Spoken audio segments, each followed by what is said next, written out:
창세기부터 매주 한 권씩 설교를 해야 되겠다 그렇게 생각하고 창세기, 출애굽기, 레위기, 민수기, 신명기를 지나 오늘 드디어 구약 성경의 마지막 책 말라기에 도착했습니다. 여러분, 이 말라기를 통해서 구약 성경의 마지막 책인 이 말라기를 통해서 여러분에게 부어주시는 그 하나님의 은혜로 말미암아 여러분의 삶에 변화가 일어날 수 있기를 축복합니다. 제가 결혼한 지도 벌써 28년째더라고요. 오래되죠? 28년째더라고요. 제가 28살에 결혼했습니다. 28살에.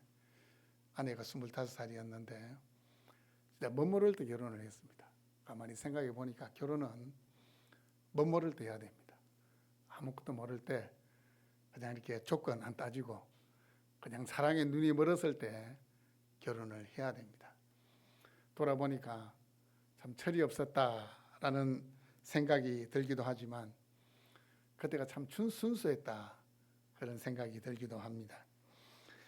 저는 가끔씩 아내에게 사랑한다 이 말을 합니다. 여보 사랑합니다 이렇게 말하는데 제 아내는 사랑합니다 말을 잘 안 합니다.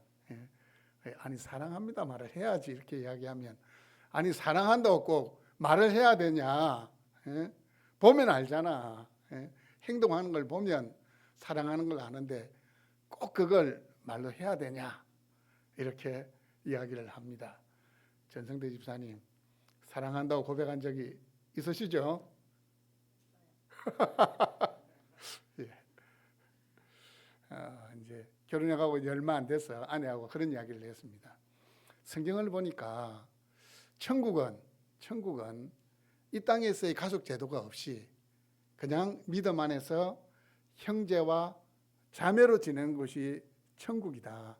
그래서 나는 뭐 이제 천국 가면 이렇게 다른 사람들하고 어울려가지고 즐겁게 지낼 거다 이렇게 이야기하니까 아내가 안 된대요. 자기하고 같이 지내야 된대요. 그래서 저는 제가 다른 사람들하고 있으면 여보 하고 부르면서 저한테 온다길래 제가 웃었습니다. 그리고 지금은 이제 더 이상 그 이야기 하지 않습니다. 무슨 말이 나올지 알고 있기 때문에 더 이상 이제 그 이야기를 하지는 않습니다. 제가 왜 이 이야기를 하는가 하면 이 말라기서를 시작할 때에 하나님께서 말라기 선지자를 통해서 지금 이 이스라엘 백성들을 책망하시는 내용인데 제일 먼저 하나님이 주시는 메시지가 내가 너희를 사랑하였노라 이 메시지를 주고 있거든요. 여러분, 이 말라기 이 성경은 구약의 마지막 성경입니다. 구약의 마지막 성경이고 또 하나님께서 말라기 선지자를 통해서 말씀을 주신 뒤에 자그마치 400년 동안 말씀을 주시지 않습니다. 영적인 암흑기가 시작됩니다. 그걸 신구약 중간기 이렇게도 이야기하는데 예수님이 오시기 전까지 그 400년간 하나님이 침묵하시는 기간이 시작이 됩니다. 이 말라기 선지자가 구약의 마지막 선지자입니다. 말라기라는 이 이름의 뜻은 나의 사자라는 뜻인데 그래서 어떤 학자들은 이야기합니다. 말라기는 실명이 아닐 거다. 사람의 이름이 아닐 거다. 그렇게 이야기합니다. 왜냐하면 아니 어떤 아버지가 감히 자신의 아들을 낳아놓고 나의 사자 이렇게 붙일 수 있는 이스라엘 백성이 어디 있냐. 감히 그렇게 이름을 붙일 사람이 없다. 그렇게 이야기하면서 말라기는 실명이 아니고 가명일 거다. 그런 이야기를 합니다. 그런데 말라기라는 이 이름의 뜻이 나의 사자인 것은 확신하지만 아마 말라기의 아버지가 나의 아들은 하나님의 말씀을 증거하는 하나님의 사람으로 쓰임받았으면 좋겠다라는 그런 예언적인 의미를 담아서 말라기 이렇게 이름을 붙였을 겁니다. 여러분, 말라기 이 선지자가 말씀을 주실 때의 시대는 언제였냐면 성전 재건이 완성되고 적어도 한 70년의 세월이 흐른 뒤입니다. 스룹바벨 성전이 완공되고 16년 동안 중단됐다가 또 한 4년 정도 해가지고 성전을 완공시킨 다음에 한 70년이 흐른 시점입니다. 16년 동안 성전 공사가 중단되었다가 다시 시작할 때에 이스라엘 백성들 마음에 어떤 마음이 있었겠습니까? 대부분 백성들 마음에는 간절함이 있었고, 우리도 성전을 재건해서 하나님 앞에 제대로 된 예배를 한번 드려보자, 그런 소망도 분명히 있었을 겁니다. 그런데 70년의 세월이 지났습니다. 학계 선지자가 자신들에게 예언의 말씀을 주시고 자신들을 격려할 때는 이 성전에 여호와의 영광이 임할 거다, 그렇게 이야기했는데 자신들의 기대에 부응하지 않는 겁니다. 여전히 이스라엘이라는 나라는 페르시아의 조공을 바칠 수밖에 없는 그냥 지방에 있는 한 종족에 불과한 겁니다. 그리고 호시탐탐 이방 민족들이 약탈을 일삼습니다. 농경지는 황폐되고 사회 경제 기반 시설의 미비로 인하여서 그들의 삶이 그렇게 넉넉하지 않았습니다. 계속되는 가뭄, 병충해로 인하여서 소출은 계속 줄어듭니다. 그러다 보니까 자연적으로 삶이 공공해지는 겁니다. 영적으로도 마찬가지입니다. 이 스룹바벨 성전이 이 솔로몬 성전과 비교했을 때의 규모가 좀 작았다고 합니다. 그래서 옛날 이 솔로몬 성전의 규모를 알고 있는 이 귀한 자들 가운데 나이가 많은 사람들은 이 스룹바벨 성전을 지어놓고 너무 이렇게 서운하잖아요. 성전이 크기가 너무 초라하니까. 그런 서운함도 있었는데 그래도 이 성전을 통해서 하나님의 영광이 임할 것이다 라는 기대감을 가지고 있었는데 그게 없는 겁니다. 그게 없는 겁니다. 찬란했던 다윗 시대의 축복과 영광이 회복되기를 소망했습니다. 많은 선지자들이 이미 예언했던 그 메시아의 왕국이 다시 회복될 줄로 생각을 했습니다. 요즘식으로 이야기하면, 요즘은 이제 그런 이야기를 안 합니다. 한때 몇 년 전만 해도 꽃길만 걸으세요, 꽃길만 걸으세요, 그 이야기를 참 많이 했는데 인생이 어떻게 꽃길만 있습니까? 어쨌든 꽃길만 걸으세요. 어쨌든 이 이스라엘 백성들도 성전을 지어놓고 이제 우리는 꽃길을 걷게 될 거다 생각을 했는데 그 길이 꽃길이 아니고 무슨 길입니까? 가시밭길이에요. 가시밭길을 걷고 있는 겁니다. 그러다 보니까 내가 하나님의 선택받은 선민이다, 나는 하나님의 백성이다 라는 그 생각조차도 계속해서 희미해져 가는 겁니다. 그러다 보니까 과연 하나님이 우리를 사랑하시는가, 하나님의 사랑에 대해서 의심하는 자들도 생겨난 겁니다. 이 언약 백성으로서의 자세가 흐트러지면은 뭐가 되겠습니까? 내가 하나님의 자녀다라는 이 정체성이 희미해지면 우리 어떻게 됩니까? 세상 가운데서 당연히 죄의 유혹을 받게 되는 겁니다. 마찬가지입니다. 자신의 조상들의 죄악으로 말미암아 바벨론 포로가 되고 성전이 회파되었던 그 사실을 이제 서서히 망각해 가면서 조상들이 지었던 그 죄를 하나 둘 답습해 가기 시작하는 겁니다. 이 삶의 자세가 흐트러지게 되면 영적으로 흐트러집니다. 물론 영적으로 흐트러지는 거에서 삶의 자세가 흐트러집니다. 자, 이 이스라엘 백성들에게 어떤 현상이 생겼느냐, 오늘 읽지는 않았지만 1장 13절 말씀을 보시면 만군의 여호와가 이르노라, 너희가 또 말하기를 이 일이 얼마나 번거로운가 하며 코웃음치고 훔친 물건과 저는 것 병든 것을 가져왔는데, 이게 무슨 말씀인가 하면 제사 드리는 게 왜 이렇게 번거롭습니까? 제사가 왜 이렇게 자주 돌아옵니까? 절기는 1년에 딱 한 번 굵고 짧게 딱 한 번만 하면 되지 왜 이렇게 자주 돌아옵니까? 진짜 귀찮아 죽겠네. 내 삶을 뭐 제대로 할 수가 없네.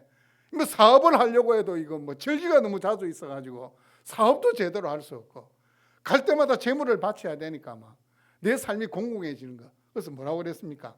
저는 거, 눈먼 거, 훔친 거로 재물을 삼아서 드리는 시대가 이 시대였습니다. 하나님에 대한 공경이 사라졌습니다.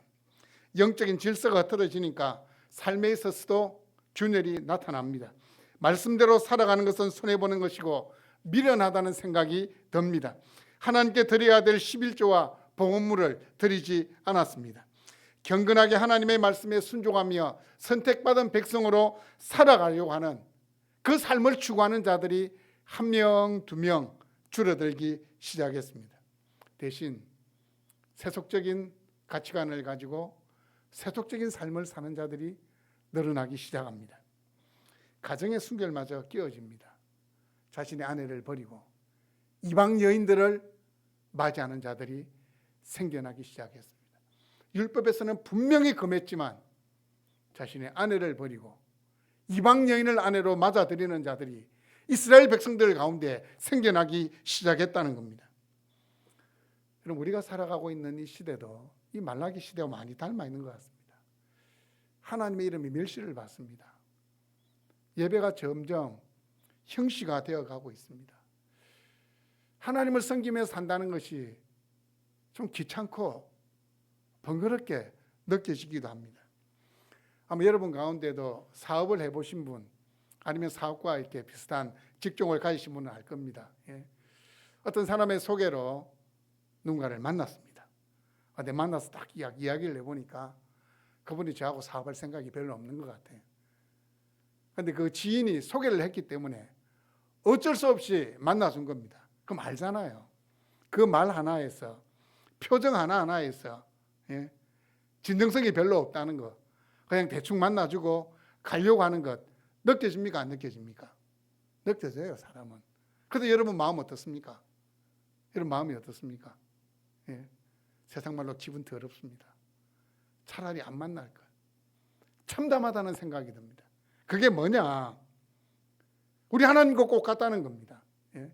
우리가 지금 이 예배의 자리에 나와 있는데 그 예배에 대한 사모함과 간절함도 없고 하나님의 영광과 은혜에 대한 기대감도 없이 그냥 주일이니까 예전부터 내가 예배를 드렸으니까 그래서 이 자리에 와 앉아 있다고 한번 생각해 보십시오. 하나님의 마음이 어떻겠습니까? 우리 아버지의 마음이 어떻겠습니까? 여러분, 이 예배의 자리에 나오실 때에 예배에 대한 사모함을 가지고 내가 이 예배를 통해서 은혜 받아야 살 수 있다는 그 간절함을 가지고 나올 수 있기를 바랍니다. 하나님의 영광과 은혜에 동참한다는 그 기대감을 가지고 나오십시오. 내가 이번 이 주일 예배에 성공을 해야 이 주일 예배의 은혜를 받아야 한 주간의 삶에 승리가 있다라는 생각을 가지고 나오십시오. 또 어쩌면 이 주일 예배가 내 인생의 마지막 예배가 될 수 있다라는 그런 절박함을 가져야 됩니다. 여러분, 오늘 이 예배가 여러분 인생의 최고의 순간이 될 수 있다. 그 소망을 가지고 말씀을 들을 수 있기를 바랍니다. 여러분, 이런 시대 상황에서 말라기 선지자가 하나님의 말씀을 들고 등장을 합니다. 그 패역한 시대, 다시 되도록표처럼 죄악을 답습하는 시대로 돌아가 버린 그 시대에 말라기가 등장합니다. 1절입니다. 여호와께서 말라기를 통하여 이스라엘에게 말씀하신 경고라. 통하여 손 안에서라는 의미입니다.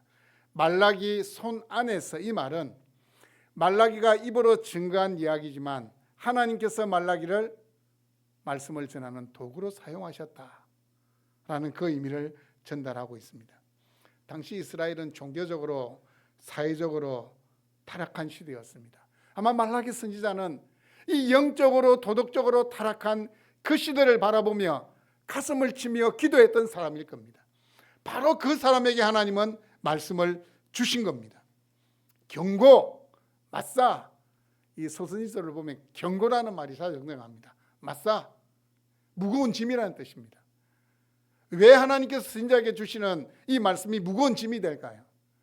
그 말씀은 바로 그들의 죄악을 지적하는 거고 회개하라는 메시지고 또 심판의 메시지가 담겨 있기 때문에 경고는 무거운 짐이 될 수밖에 없습니다.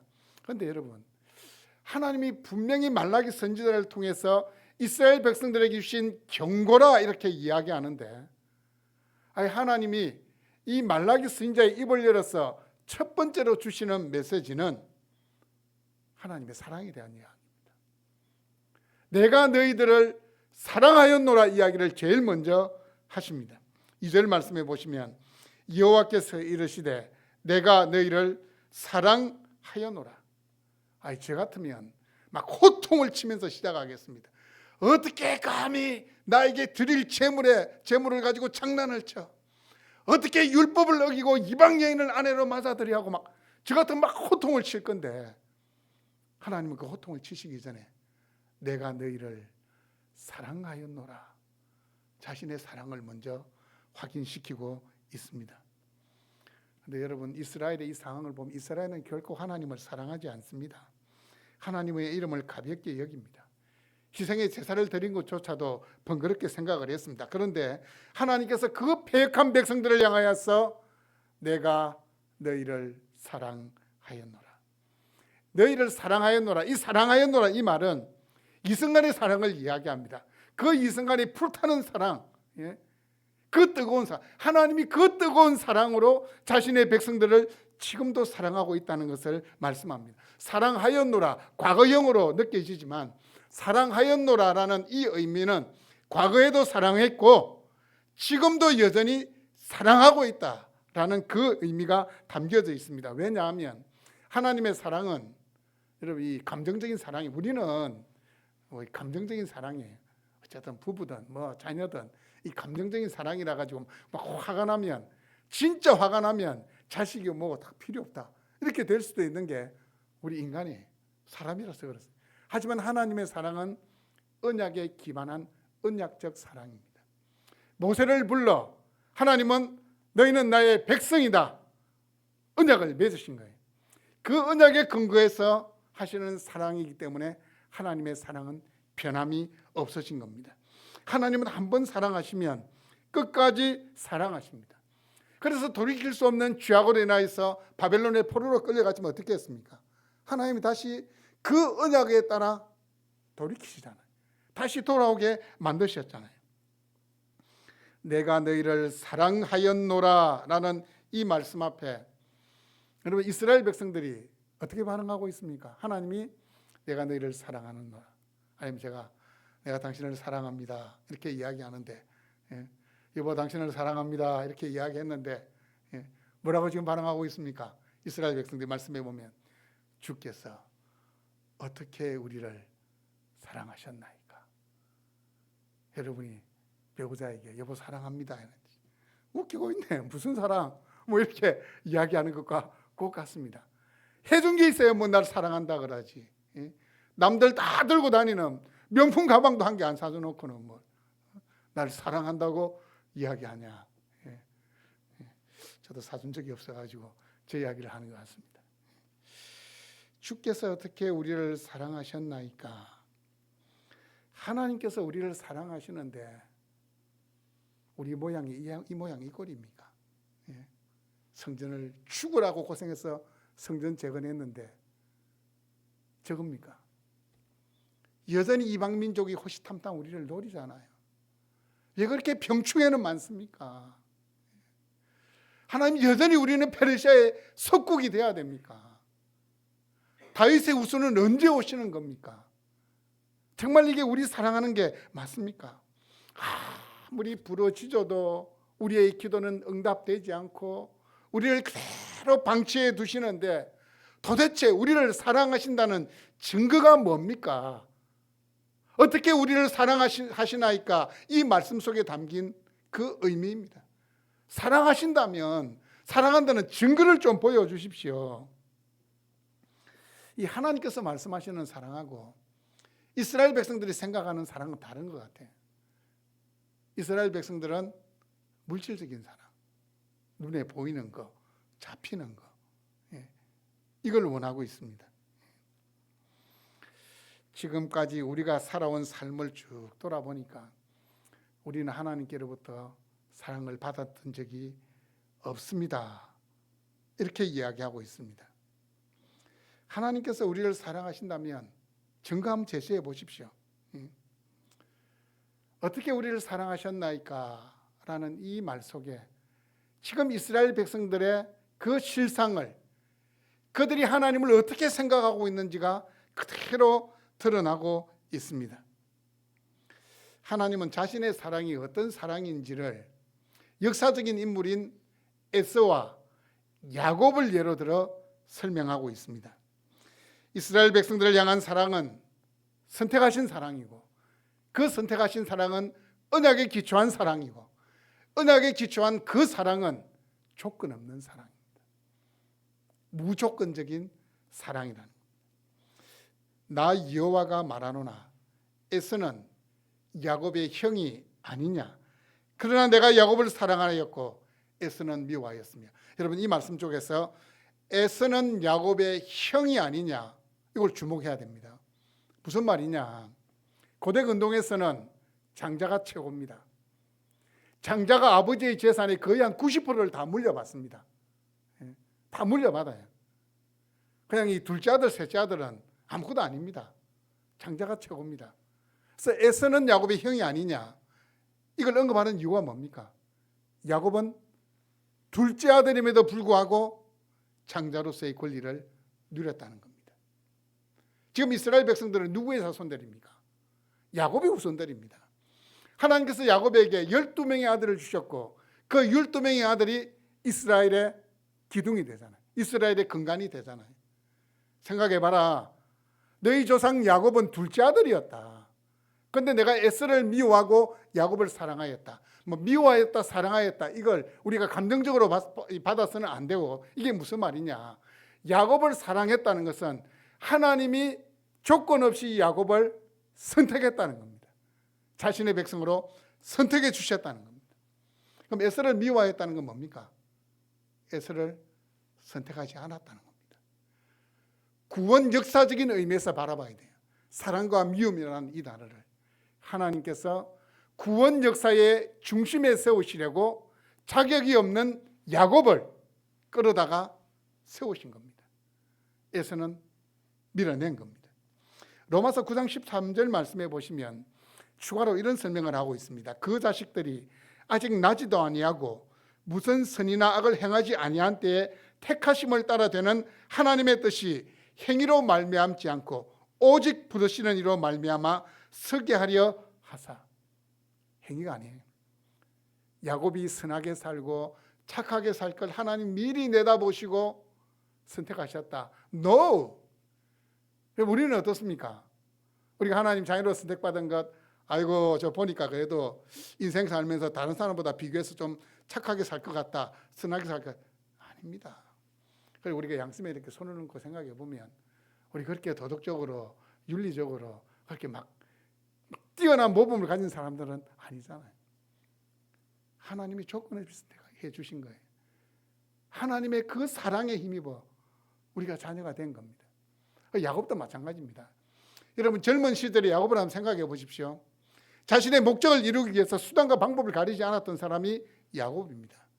정말 간사한 사람이었습니다. 야곱은 인생의 이 말년으로 갈수록 야곱의 신앙이 더 성숙되고 성숙되지만, 젊은 시절의 야곱은 우리가 세상에서 만나게 되면, 야, 저 사람은 사업 성공을 위해서 진짜 피도 눈물도 없는 사람이다. 막 이것저것 다 이용하고 막 달면 삼키고 쓰면 뱉는 그런 사람이다가 어쩌면 야곱 같아. 야곱이 제가 볼 때는, 제가 야곱을 이렇게 말씀을 통해서 나서 야곱을 한번 그려봤어요. 그려보니까 에서는 들 사람에 대해서 사냥하러 다니는, 밭을 다니는 사람이었지만, 야곱은 어머니 리버가 옆에서 막 요리하는 거 배우고, 아마 생긴 것도 아마 곱상하게 생겨가지고 얼굴만 보면은 저 사람 참 호감이 간다는데 그 안에는 야망이 있는 겁니다. 욕심이 있는 겁니다. 그러다 보니까 이 얼굴하고는 다르게 그 행동은 정말 저 사람이 그런 사람이었어라고 놀랄 정도의 사람이 아마 야곱이었지 않았을까, 그런 생각이 듭니다. 하나님은 바로 그 야곱, 자격 없는 그 야곱을 선택하여 선민의 나라의 뿌리가 되게 하셨습니다. 하나님을 섬기는 거룩한 나라의 출발점이 되게 하셨다는 사실입니다. 하나님의 사랑을 받을 자격이 없는 자를 선택하신 사랑입니다. 하나님의 사랑은 값없이 주시는 사랑입니다. 하나님의 사랑은 다시 말씀드리지만 언약에 기초한 사랑입니다. 하나님의 사랑은 실패하지 않는 사랑입니다. 한번 선택하면, 하나님이 한번 사랑을 부으시면 그 사랑은 절대로 실패하지 않습니다. 여러분, 우리를 사랑하시는 그 하나님이 어떤 분입니까? 내가 너희를 사랑하였노라, 이스라엘에게 이렇게 말씀하시고, 우리에게는 그 말이 현재형입니다. 내가 너를 사랑하노라. 내가 너를 사랑하노라. 우리를 사랑하시는 하나님 어떤 하나님이십니까? 5절 말씀을 한번 보십시오. 너희는 눈으로 보고 이르기를 여호와께서는 이스라엘 지역 밖에서 크시다 하리라. 이스라엘 백성들을 향하여 너희를 사랑하노라, 내가 너희를 사랑하노라 이렇게 말씀하시는 그 하나님은 역사의 주인 되시는 만군의 여호와. 이 소선지서 특히 스가랴, 말라기 이래 보면 만군의 여호와라는 이 표현이 자주 등장합니다. 여러분, 만군의 여호와가 어떤 하나님의 이름이라 그랬습니까? 하늘과 땅의 권세를 가지시고 세상의 만물을 자신의 뜻대로 경영하시는 하나님, 자신의 백성들을 대신하여 앞서가셔서 악과 대적하여 싸워서 승리케 하시는 하나님이 만군의 여호와입니다. 만군의 여호와. 우리를 사랑하시는 하나님 누구라고요? 만군의 여호와. 하늘과 땅의 권세를 가지시고 사랑하는 자신의 백성들을 위하여 일하시는 하나님, 역사하시는 하나님이 바로 만군의 여호와입니다. 그 만군의 여호와가 여러분을 사랑하십니다. 오늘 말씀해 보니까 그 만군의 여호와는 이스라엘 지역 밖에서도 크신 하나님입니다. 이스라엘 지역 밖에서도 크신 하나님이라는 이 말은 여호와께서는 이스라엘 지경 위에서 큰 영광을 나타내시는 하나님입니다. 여호와께서는 이스라엘 지경을 넘어서 큰 권능을 행하시는 분이십니다.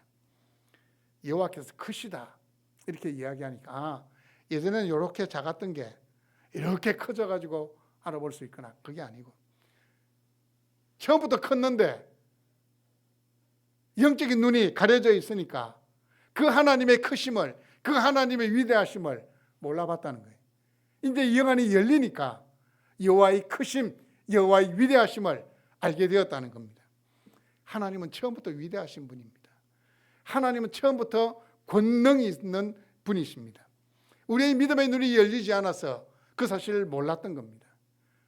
그 사실을 알게 되면 우리 입술을 고백합니다. 여호와는 크십니다. 여호와는 위대하십니다. 그 하나님은 한 사람을 선택하시기도 하고 버리십니다. 그러면 그 한 사람, 하나님은 한 나라를 세우시기도 하고 폐하시기도 합니다. 그 하나님께는 구원과 멸망이 동시에 있습니다. 페르시아라는 대제국이지만 하나님은 그 페르시아를 사용하여 이스라엘을 포로에서 회복하는 도구로 사용했습니다. 여러분, 하나님은 이스라엘 밖에서의 크심을 결정적으로 나타내신 사건이 뭐냐? 우리 주 예수 그리스도를 이 땅에 보내신 겁니다. 예수 그리스도의 십자가와 부활을 통해서 예수 그리스도께서 하나님이 세우신 구원자요 메시아라는 사실을 민족과 열방 가운데 나타내신 겁니다. 그 예수 그리스도의 생명의 복음이 세계 만방으로 흘러 들어가서 모든 민족과 열방 가운데서 하나님의 택하신 백성들의 입으로 예수 그리스도를 찬양케 하신 것이 가장 결정적인, 여호와께서는 이스라엘 지경 밖에서도 크시다라는 그 말씀의 의미입니다. 여러분, 지금 보십시오. 전 세계에서 하나님의 택한 백성들의 입술로 우리 주 예수 그리스도는 하나님의 아들로 구원자로 높임을 받고 있지 않습니까? 모든 민족과 열방이 그분을 높이고 경배하고 있습니다. 여호와께서는 이스라엘 지경 밖에서도 크시도다. 이 말씀이 그대로 성취가 된 겁니다. 오늘 우리가 주 예수 그리스도로 말미암아 하나님을 예배할 수 있다는 이 자체가 우리 스스로도 선포하는 겁니다. 여호와께서는 이스라엘 지경 밖에서도 크시도다. 예배의 자리에 나와 있다는 이 자체가 이 말라기 1장 5절의 말씀을 우리 스스로 우리 몸으로 지금 보여주고 있는 겁니다. 여호와께서는 이스라엘 지경 밖에서도 크시도다. 여러분, 하나님의 사랑을 물질적인 것으로 생각한다면 참 우리의 신앙에 있어서도 회의감이 될 수가 있습니다. 왜 그렇습니까? 예수 믿지 않는 사람들이 더 우리보다 물질적인 풍요를 누리는 것 같아요. 이것저것 재보면 우리 집보다 더 나은 것 같아요. 모든 조건이 더 나아 보입니다. 이 땅에서의 삶이 전부라면 그렇게 생각할 수 있습니다. 하지만 이 땅은 저 천국이라는 영원한 삶을 위하여 준비하는 기간입니다. 준비하는 장소입니다. 사랑하는 여러분, 이 땅에서 하나님의 자녀로 살아갈 수 있다는 것이 참 행복이 아닐까요? 하나님의 자녀로 그 하나님 아버지와 교제할 수 있다는 것이 어마어마한 특권이 아닐까요? 만군의 여호와께서 나를 사랑해 주신다는 그 어떤 것보다 값진 축복이 있을까요? 여러분, 지금 내 모습이 사람들 보기에는 보잘것없고 무능하게 보여도 낙심하지 마십시오. 하나님의 사랑을 받는 사람은 결코 망하지 않습니다. 하나님이 망하지 않는 한 하나님의 사랑을 받는 자도 망하지 않습니다. 여러분, 세상에서 잘 사는 것, 안락하게 사는 것, 누리면서 사는 것이 축복이다 라는 그 마음을 버리십시오. 세상에 속한 것은 하나님의 진노의 바람을 한번 후 하고 불면 다 날아갑니다. 다 날아갈 수밖에 없는 겁니다. 아무리 세상이 강하고 나는 부족하고 연약해도 하나님의 사랑이 내 삶을 책임져 주시고 인도해 주실 것입니다. 그 믿음으로, 그 자부심으로 살아가야 됩니다. 하나님께서 오늘 이 시간 우리에게 말씀하십니다. 내가 너를 사랑한다.